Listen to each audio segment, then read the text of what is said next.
அர்ச்சனை சீட்டு வந்து 2 கொடுத்தாங்களே. ஆமா, ஒரு அர்ச்சனைக்கு 2 சீட் தராங்க. Hi friends, welcome back to our channel.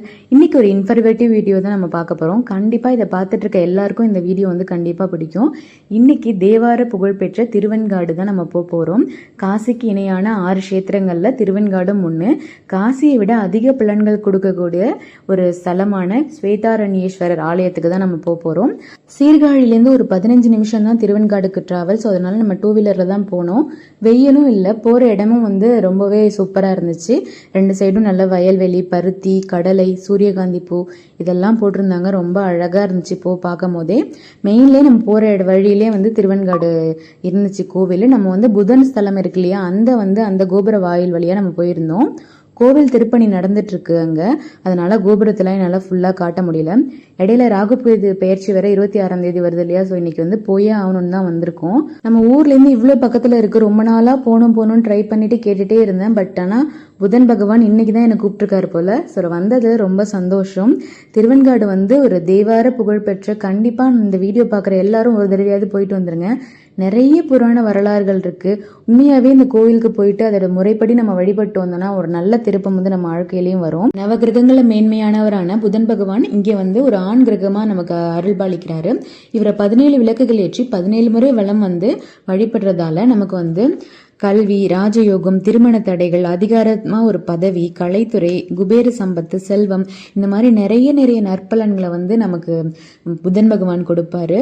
நம்ம கல்வியில வந்து ரொம்ப மந்தமா இருக்கிற குழந்தைகள்லாம் இங்க வந்து நிறைய பேர் வழிபடுவாங்க. பரீட்சை எழுதுறதுக்கு முன்னாடிலாம் நிறைய குழந்தைகள் வந்து இங்கே வழிபட்டுட்டு இருக்காங்க. அஃப்கோர்ஸ் நமக்கு வந்து புதன் பகவான் எப்பயுமே புத்திக்கு காரகர் இல்லையா, அதனால வந்து இந்த மாதிரி உங்கள் வீட்லேயும் குழந்தைங்கள் கொஞ்சம் மந்தமாக படிக்கிறாருன்னா கண்டிப்பாக இந்த கோவிலுக்கு ஒரு முறை வந்து அழைச்சிட்டு வாங்க.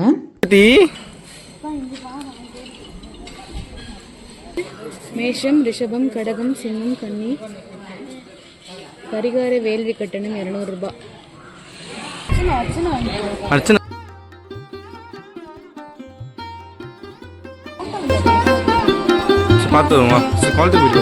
புதன் பகவான் சந்நிதிக்கு எதிரிலே வந்து தீர்த்த குளம் இருக்கு. இங்க 3 தீர்த்த குளங்கள் வந்து இருக்கு. சூரிய தீர்த்தம், சந்திர தீர்த்தம், அக்னி தீர்த்தம்னு 3 தீர்த்த குளங்கள் வந்து இங்க இருக்கு. புதன் பகவான் சந்நிதிக்கு பின்னாடி அம்மன் வந்து பிரம்ம வித்யாம்பிகை அம்மன் இருக்காங்க, தில்லை இடுக்கி அம்மன், காளி, தென் துர்கை, 3 அம்மனா வந்து காட்சி தராங்க இங்க அம்மன். தில்லை இடுக்கி அம்மனுக்கு தொட்டில் கட்டி நம்ம வழிபட்டோம்னா குழந்தை பேர் இல்லாத நீண்ட நாள்ல உள்ள தம்பதிகளுக்கு குழந்தை பேர் கண்டிப்பா கிடைக்கும் அப்படிங்கிறது இங்க ஐதீகம். சிவபெருமானும் 3 நிலைகள்ல வந்து இங்க காட்சி தராரு. ஸ்வேதாரண்யர், அகோரர், நடராஜர் 3 நிலைகள்ல இதே மாதிரி காட்சி தராரு. சிவபெருமானை எதிர்த்து மருத்துவன் அப்படிங்கிற ஒரு அசுரன் சண்டையிட வந்ததாகவும், அப்பொழுது வந்து காளை வடிவில் உள்ள நந்தி அதை எதிர்த்து சண்டையிட்டதாகவும், சண்டையிடும் போது 9 முறை அதோட உடம்புல வந்து துளைகள் வந்து காயம், அதாவது பட்டதாகவும் அந்த ஐதீகம் வந்து சொல்றாங்க. இன்னுமே அந்த 9 துளைகள் வந்து நந்தியோட உடம்புல வந்து நம்ம பிரதோஷத்துக்கு அப்ப பார்த்தோம்னா நல்லாவே தெரியும், பார்க்க முடியும் கண்டிப்பா. அப்போ சிவபெருமானோட உடம்புல இருந்து தோன்றின ஒரு ரூபம் தான் வந்து அகோரர் அப்படின்னு சொல்றாங்க. ஆண் குழந்தை வேண்டி வந்து அந்த அகோரரை நோக்கி எல்லாரும் வந்து வேண்டிப்பாங்க. கண்டிப்பா வந்து அவர் அருள் புரிவாரு. எங்களோட ஃபேமிலியில ஒருத்தவங்க ஆண் குழந்தைக்காக வேண்டி அவங்களுக்கு ஆண் குழந்தையும் பிறந்துச்சு. அவனுக்கு அகோர மூர்த்தின்னு வந்து பேரும் வச்சிருக்காங்க. கூட்டம் இல்ல பெருசா, அழகா இருந்துச்சு. இந்த கோவிலோட இன்னொரு சிறப்பான விஷயம் ருத்ரபாதம். ருத்ரபாதத்தை வணங்கி வழிபட்டோம்னா வழிபடுறவங்களோட 21 தலைமுறை பாவங்கள், சாபங்கள் நீங்கி முக்தி பேரு கிடைக்கும்னு சொல்லப்படுது. இந்த மாதிரி பல புராண கதைகள் வந்து இந்த திருவெண்காடை பத்தி இருக்கு. இதுக்கு வந்து சமஸ்கிருதத்துல ஸ்வேதாரண்யம் அப்படின்ற ஒரு பேரும் உண்டு. ஸ்வேதாரண்யம்னு எடுத்துக்கிட்டாலும் திருவெண்காடுன்னு எடுத்துக்கிட்டாலும் ஒரு வெண்மையான காடு அப்படிங்கிறது தான் ஒரு மீனிங். இந்த நேம்ல தான் ஸ்வேதாரண்யேஸ்வரர், திருவெங்காட்டாரா வந்து சிவபெருமான் வந்து நமக்கு அருள் பளிக்கிறாரு. நாளைக்கு 26/4/2025 ராகுகேது பெயர்ச்சி விழா கோயில்ல வெகு சிறப்பா நடைபெற இருக்குது.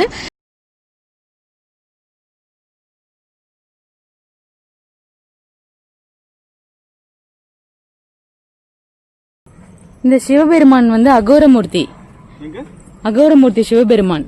அவரு வந்து சிவன் இருக்காருல, நம்ம வித்யாம்பாள் அம்மன் பார்த்துட்டோம், சிவன் பார்க்கணும்ல. சிவபெருமான் வந்து அகோரமூர்த்தி. அவரை வேண்டினாதான் வந்து ஆண் குழந்தை பிறக்கும்னு நிறைய பேர் வேண்டுவாங்க ஐதீகமா.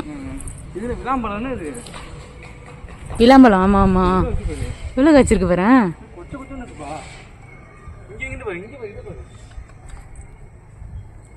கோயில் திருப்பணி வேலை நடந்துட்டு இருக்குப்பா.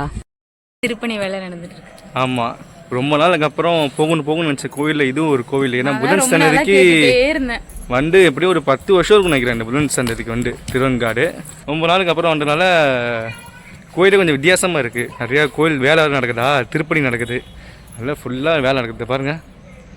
எங்கே பார்த்தாலுமே கோயில் வேலை நடக்கிறதுனால கொஞ்சம் நிறைய சேஞ்சஸ் இருக்குது. அது இல்லாமல் கோயில் நிர்வாகம் சைடு பார்த்திங்கன்னா சாமிக்கு அர்ச்சனை பண்ண வந்தோம். அர்ச்சனை பண்ண வந்து பார்த்தா ரொம்ப நேரம் வெயிட் பண்ணுற மாரி இருக்குது.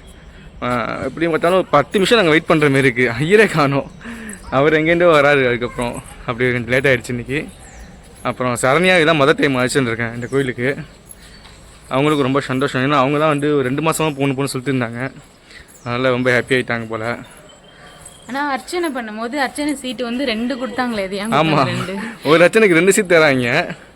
அது என்ன கணக்குன்னு தெரியல. ஆமாம், டூரிஸ்ட் பிளேஸ் நல்லா முன்ன பின்னா அப்படி தானே இருக்கும்.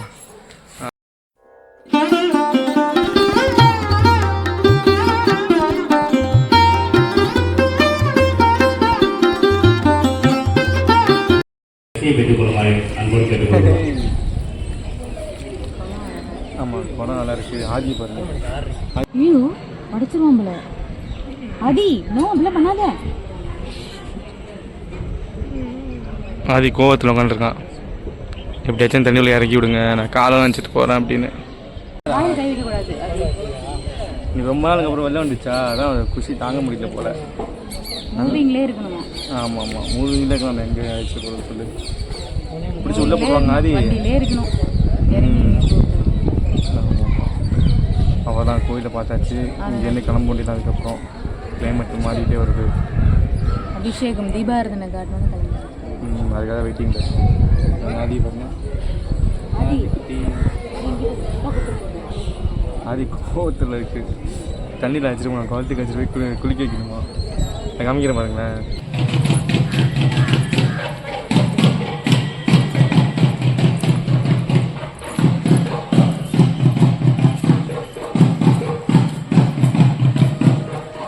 ஆதி விடியாது, ஆதி விடியாது. ஆதி குட் பாய். பெல்லு பாரு, பெல்லு பாரு, எவ்வளோ பெல்லு பாரு. ஆதி குட்டி. ஆதி பிஸியாக விளாண்டுருக்கான் பாருங்க. ஒரு கால் கொலுசு எங்கள் வீட்டில் இருக்கு. பார்த்தேன், வீட்டில் இருக்கு.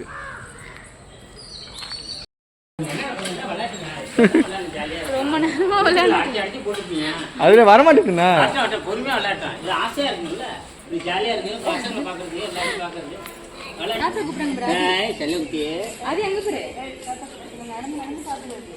சாஃப்டா இருக்குல்ல, அதான்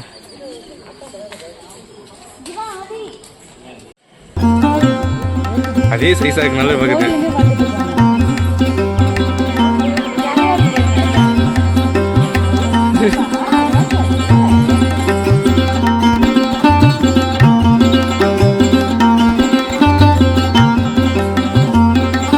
சனியா போலாமா? ஆதி ஆதி கூப்பிடு, ஆதி கூப்பிடு. டேய்